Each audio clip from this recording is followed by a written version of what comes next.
राकेश जी, राजस्थान से। राधा राधा श्री हरिवंश। महाराज जी, आपके चरणों में कोटि कोटि प्रणाम।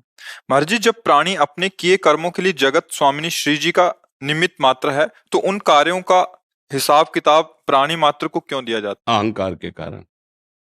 किसका है? हाँ, अहंकार, भगवान के वचन, अहंकार विमूढ़ात्मा करता हमिति मन्यते। मैं कर रहा हूं, अवश्यमेव भोक्तव्यम, शुभम अशुभम। जो भी शुभ अशुभ कर्म कर रहे हो, अगर उसके कर्ता बन रहे हो तो तुम्हें भोगना पड़ेगा। कोई तुम्हारे अंदर से ऐसी शक्ति नहीं जो तुम्हें बचा सके। अवश्य में वो भोक्तव्यम कृतम, माने मैंने किया, शुभ अशुभ उसको भोगना पड़ेगा। अहंकार विमूढ़ात्मा, मैं करता हूं, मैं भोगता हूं, तो फिर भोगो और करो। और अगर श्री कृष्णार्पणम मस्तु तो सुधार शुरू। अहम तो हम सर्व पापेभ्यो मोक्षयिष्यामि मा शुचा।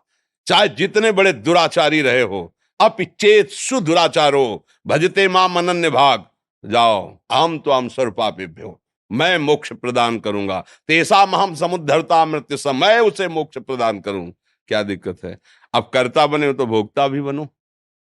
और कर्ता भाव अगर मुक्त करना है तो हर कर्म को सावधानी से भगवान के चरणों में अर्पित करते रहो। कई बार बताया, एक एक घंटा समर्पित करते रहो, एक एक क्षण समर्पित करते रहो। 7 से 8 बजे तक ये किया है प्रभु आपके चरणों में समर्पित, अब 8 से 9 बजे तक ये किया है प्रभु आपके। अभी देखो रंग बदल जाएगा। समर्पण वृत्ति आते ही, जैसे आग में चंदन डालो तो आग, लोहा डालो तो अपना रंग दे देगी, लाल बिल्कुल आग में कर देगी। और विष्ठा डालो तो आग, शुभ अशुभ कर्म सब भस्म करके एक मात्र भगवत भाव रह जाएगा।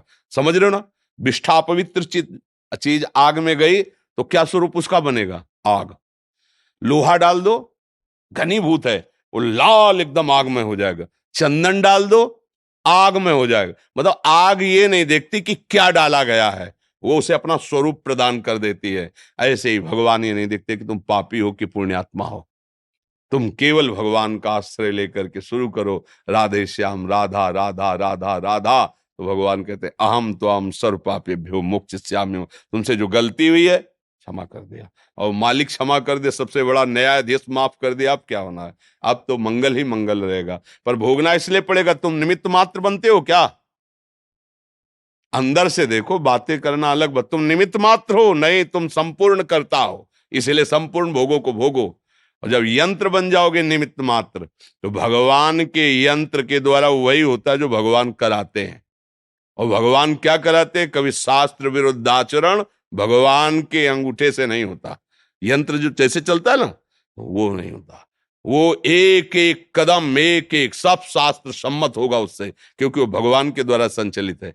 जिसके सारथी भगवान है तो गलत जगह रथ चला जाएगा क्या? अभी फिर बात समझाया, अहंकार की गुफा में ही ये पाप कराने वाले रहते हैं। और अहंकार समर्पित हो गया, अब पाप नहीं होगा। अब जो होगा वो मंगल विधान भगवान का होगा।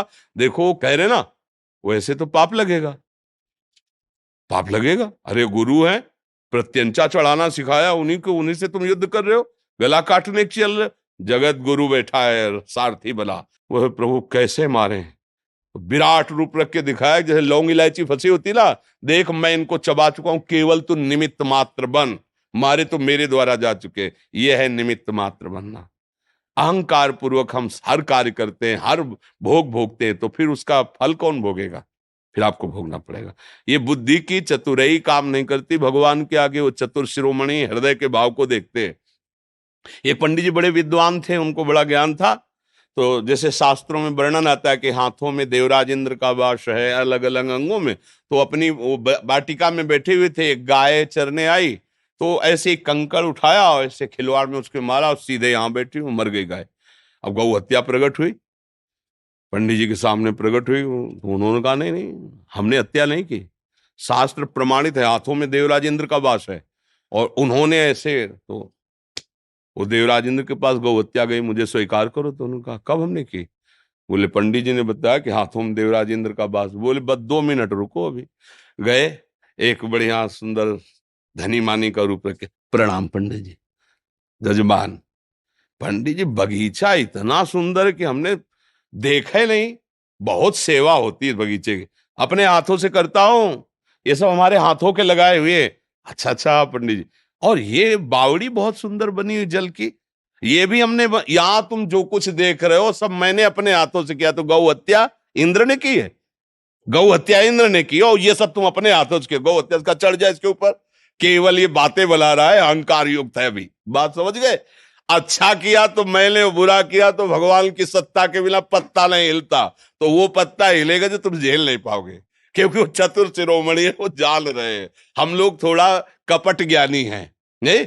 कोई अच्छी बात बन गई तो अपनी मुच्छ में ताव देते हो, बुरी हो गई बोले भगवान को ऐसे ही मंजूर था।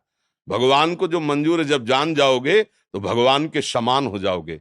जानत तुम्हें तुम्हें हो जाए। फिर क्या भगवान से किसी का अमंगल हुआ है? जो दूध में अपने जहर लगा के पिलाने जा रही उसको यशोदा मैया की गति दी, भगवान के द्वारा कभी अमंगल होता है? मंगल भवन है? आज एक दोना जल लेकर कोल भील दौड़ते हैं जब भगवान श्री राम बनवास मालिक, तो भगवान आचमन कर लेते हैं जल का, उनको परम पद दे देते हैं जो ऋषि मुनियों के लिए दुर्लभ। ऐसे हमारे भगवान किसी का मंगल करेंगे। और वो भक्त जिसका चित्त भगवान में जुड़कर भगवत स्वरूप हो गया है, उसके द्वारा कहीं पाप होगा, कहीं अधम आचरण? तो ये क्या होता है, हम लोग अधूरे ज्ञानी हैं और कपटी ज्ञानी हैं। कपट ज्ञान, हृदय में कुछ और चल रहा है, मुख में कुछ और चल रहा है, आचरण में कुछ और। तो भगवान को मोह कपट छल छिद्र, बस बात बिगड़ गई। ये बात समझ लें।